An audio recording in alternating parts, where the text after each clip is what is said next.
everyone, Spaniard here.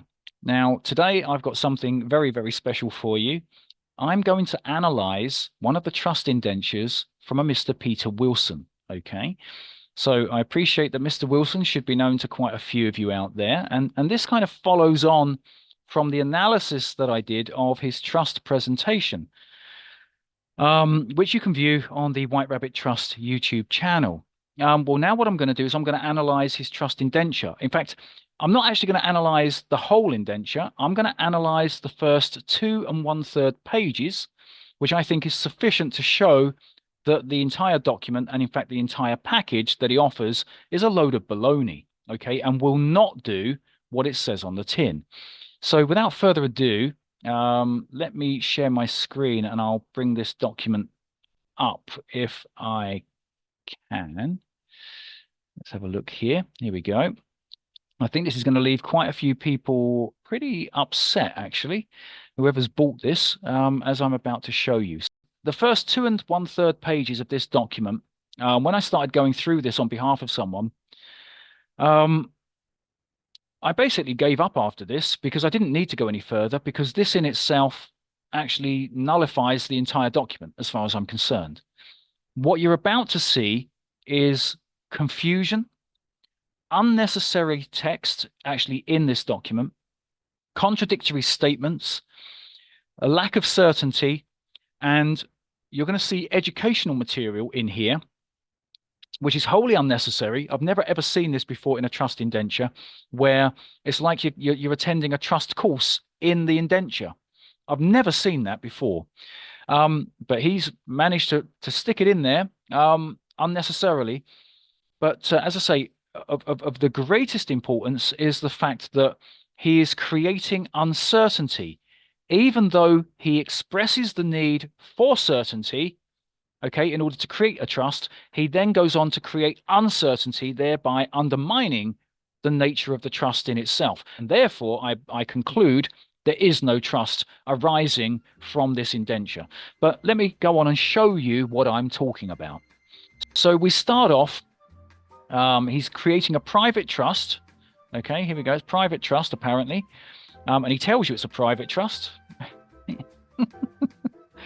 In actual fact, that's wholly unnecessary, because a private trust is defined as being a trust which nominates one or more named beneficiaries. So the mere fact that this document would name one or more beneficiaries means it's a private trust according to their system, okay? So you don't need to tell them what it is, right? You know, I think he's just trying to emphasize. It's like he's trying to fill space out, as you're going to see. It's like he's trying to fill the page, and he ends up filling the page with bloody nonsense. Okay, so he's stating here that this is strictly private and confidential. Well, that's true, but it's also not true, because if I decided to show this document to all and sundry, then it wouldn't be private and confidential.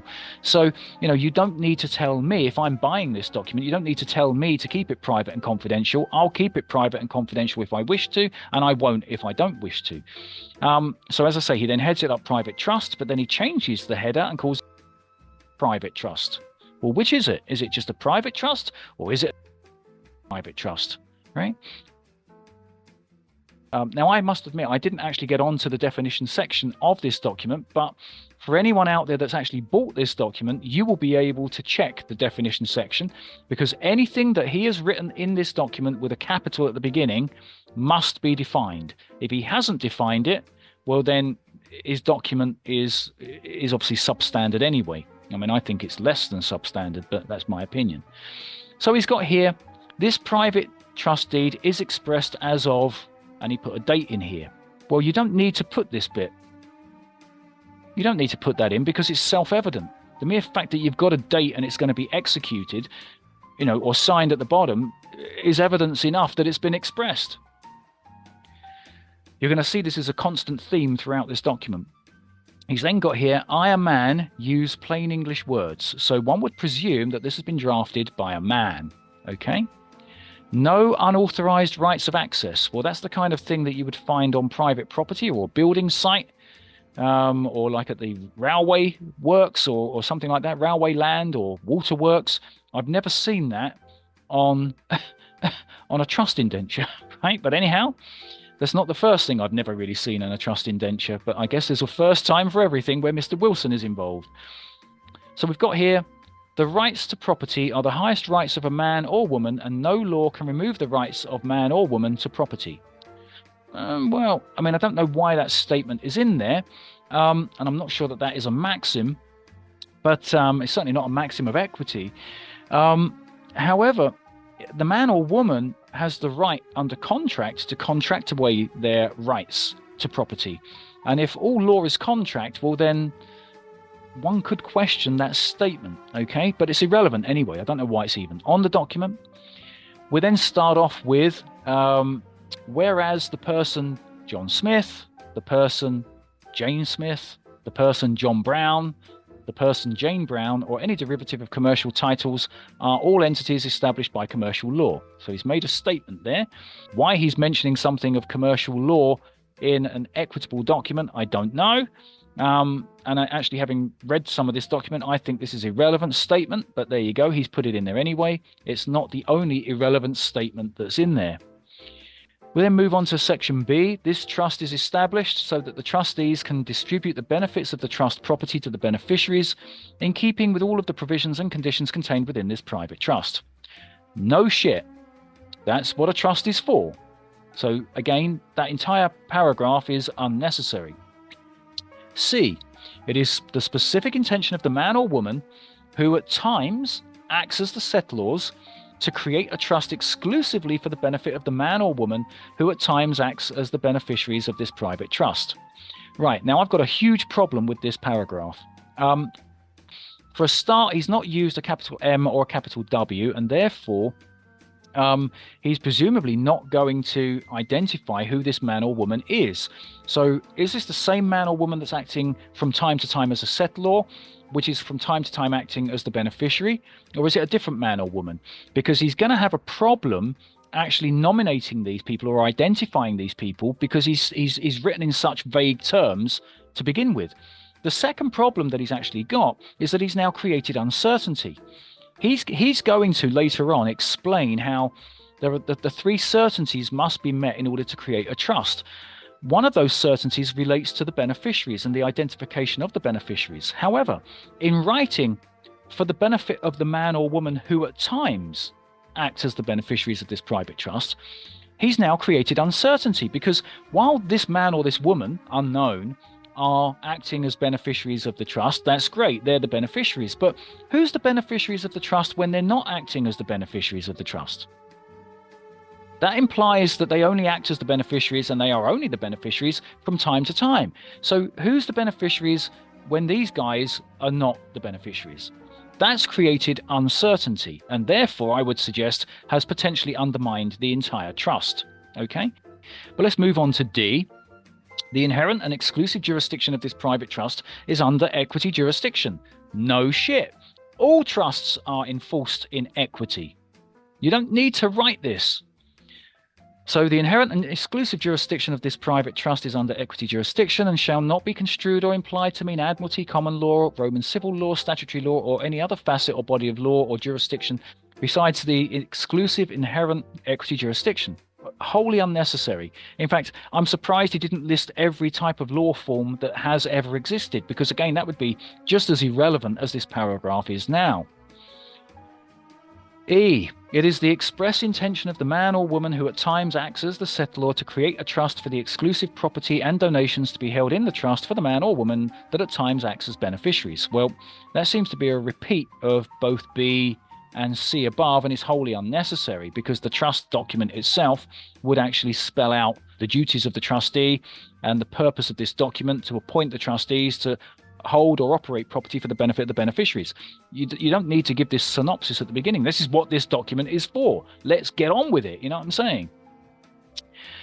The private trust is a private trust. Yeah, we've already said this, that has been expressed. Well, it has been expressed. At this point in time of reading this document, it hasn't actually been expressed. You're in the process of expressing it. And until it's been signed at the end, it hasn't been expressed. But here we go. So now apparently this document is actually containing a reference to itself in the past tense, even though it's actually in the present tense. The private trust is a private trust that has been expressed. An expressed trust is a trust that is declared. So an expressed trust is a declared trust, okay, intentionally by the man or woman that at times acts as the settlor. Okay. This is where the man or woman who at times acts as the settlor wishes to settle specific property and donations on trust for another clearly identifiable man or woman who would at times act as beneficiaries to be held on trust by appointed trustees pursuant to the terms and conditions set out by the man or woman who at times acts as the settlor. Right, again, wholly unnecessary. He's now basically given us a definition of what a trust is 4 times, right? However, he's now contradicted himself because he's stating this is where the man or woman who at times acts as the settlor wishes to settle specific property and donations on trust for another clearly identifiable man or woman who would at times act as beneficiaries. Well, if they are only acting as beneficiaries at certain times, that's not clearly identifiable. Who are the other beneficiaries who are the other people acting as beneficiaries at the other times when this man or woman are not acting as the beneficiaries? So now you've created uncertainty. So apart from the fact that all of this is wholly unnecessary, this entire page, apart from the date, is wholly unnecessary, in my opinion. But you've actually succeeded, Peter, on page 1 of undermining potentially the entire trust document. The man or woman who may be appointed and who at times acts as the trust general manager, if one has indeed been appointed, in open square brackets, if no trust general manager exists, then the power is retained by the trustee, oversees all actions taken by the trustees in relation to the trust and the trust property. So a few things here. Number 1, he's using square brackets. So he said that the law of distrust is nothing to do with admiralty, but he then uses the admiralty rule of boxing within the trust indenture. So again, he's contradicting himself there. This is the square brackets. Secondly, he appears to be referring to a trust protector under a new title of trust general manager. On one occasion, it's got a small m. On another occasion, it's got a big M. Now, the problem, when we've had this out before on video, he seems to think it's acceptable that the trustee, as he's stating here, would be responsible for overseeing all the actions taken by the trustee in relation to the trust and the trust property. Whereas I've stated, and in fact the American Bar Association and numerous other solicitors agree with me, that the trust protector should never be the trustee, because the trust protector is there to protect the beneficiaries and make sure that the trustees are doing their jobs properly and not pilfering from the trust. Why would you and how could you do that without a conflict of interest if you are the trustee?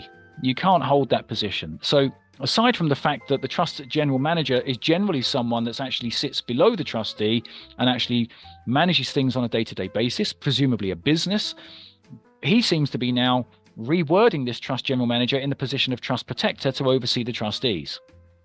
I don't know what he's up to in this document, to be honest. Seems to be a lot of confusion going on.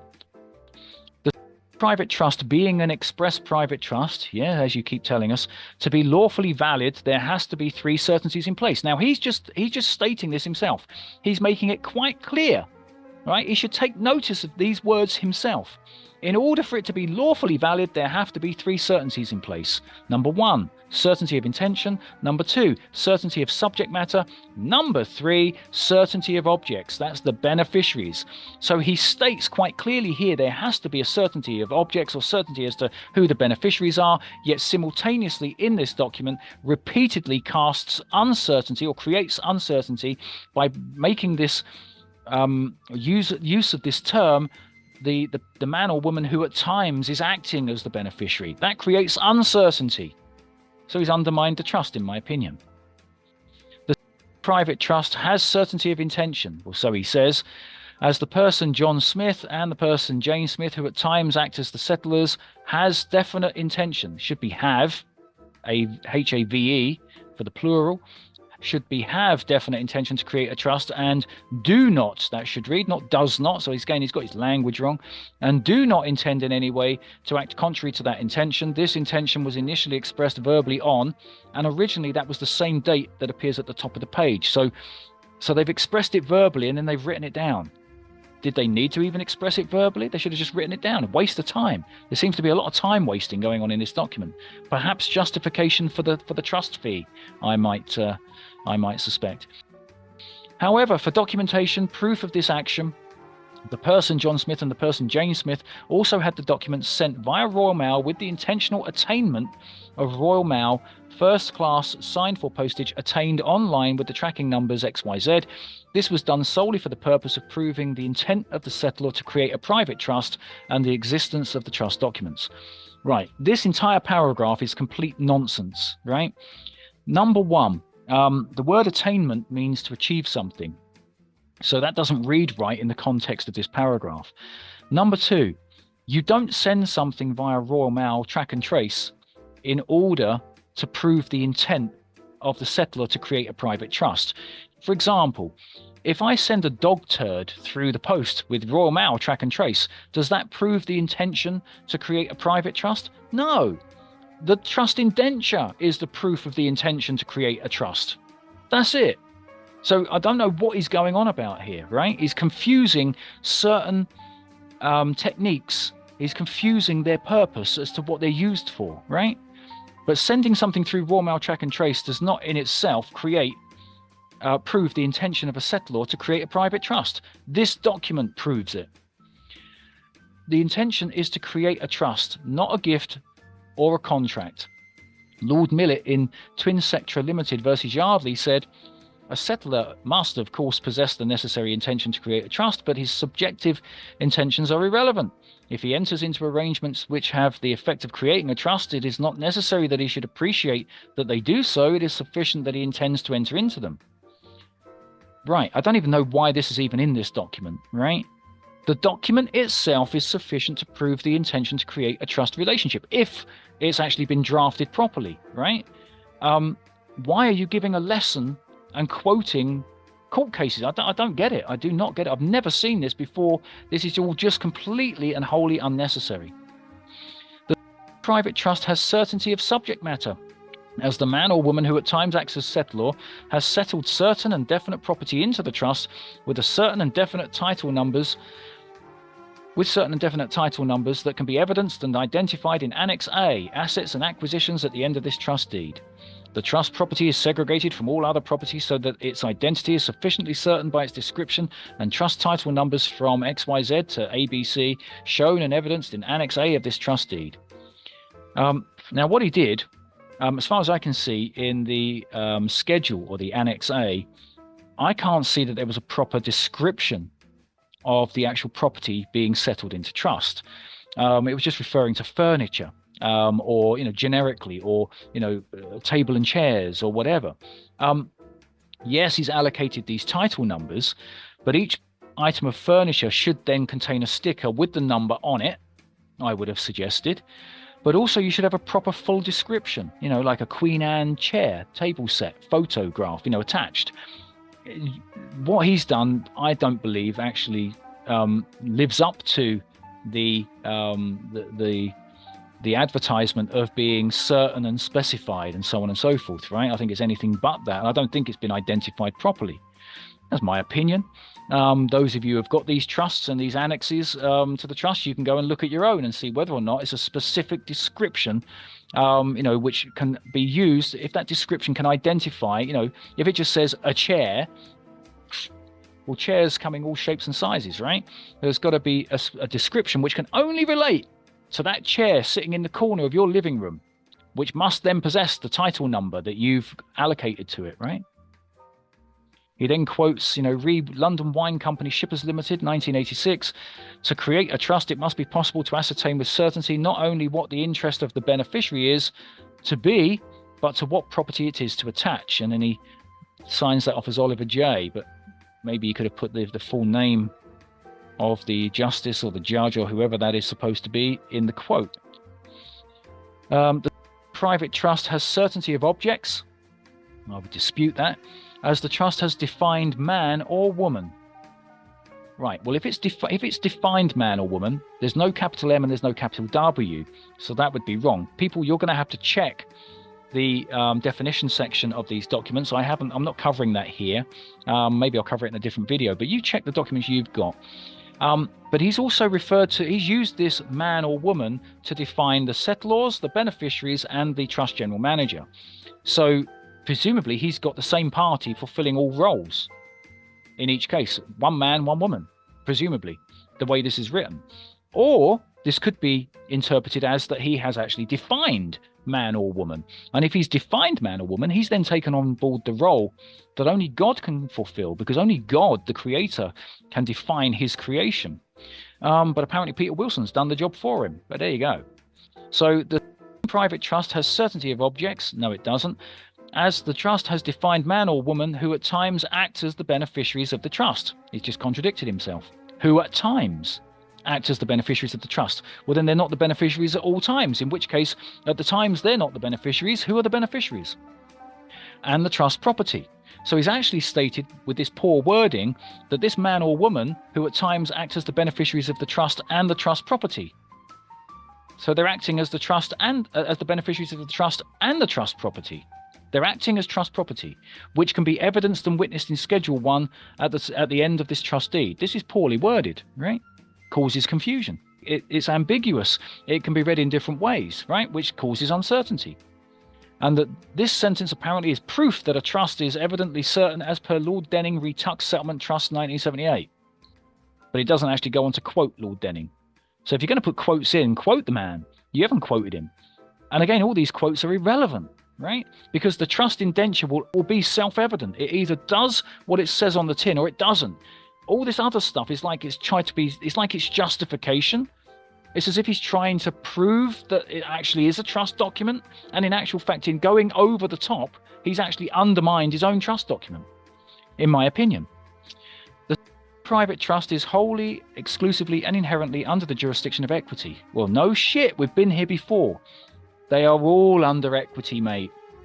As expressed in this private trust by the person John Smith and the person Jane Smith, who at times act as the settlers. Person John Smith and the person Jane Smith, who at times act as the settlers of this express private trust, namely Supreme Private Trust, expresses the law. So you mean that in this express private trust, they're expressing the law of the person John Smith and the person Jane Smith, who at times act as settlers of the following by the following list or laws, rules, and regulations wholly, exclusively, and inherently under equity jurisdiction. These laws are known as the indenture of the private trust. That paragraph is complete baloney.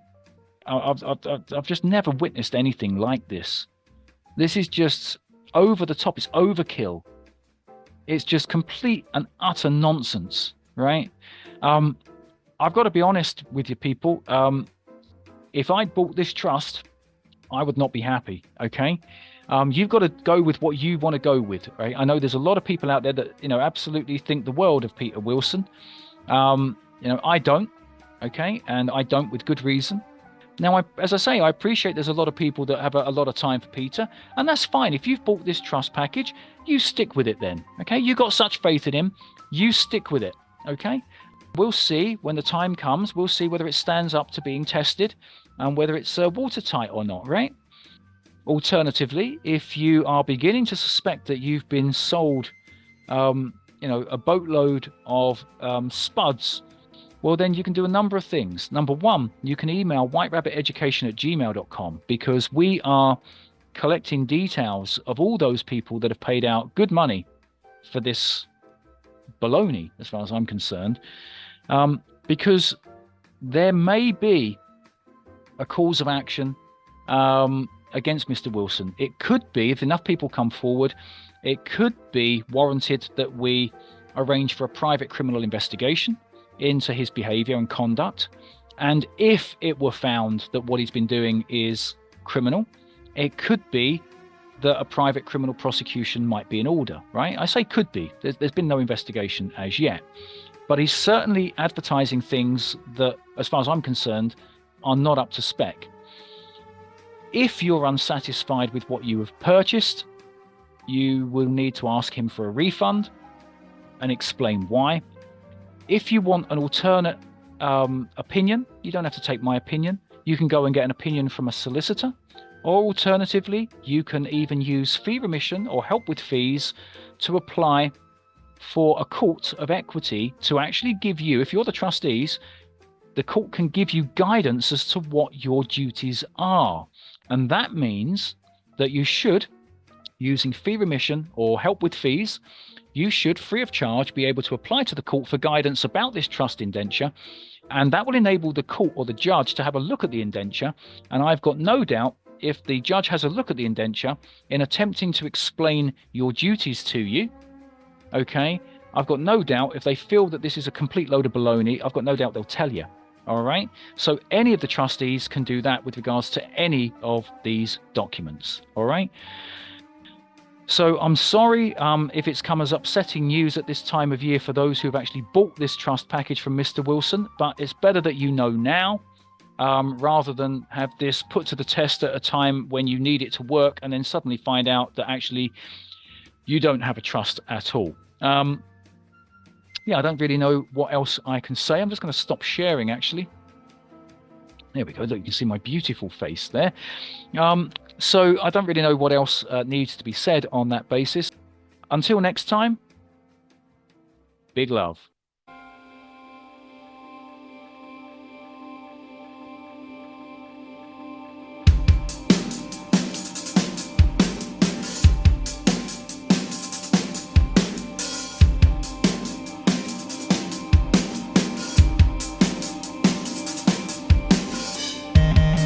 I've been waiting.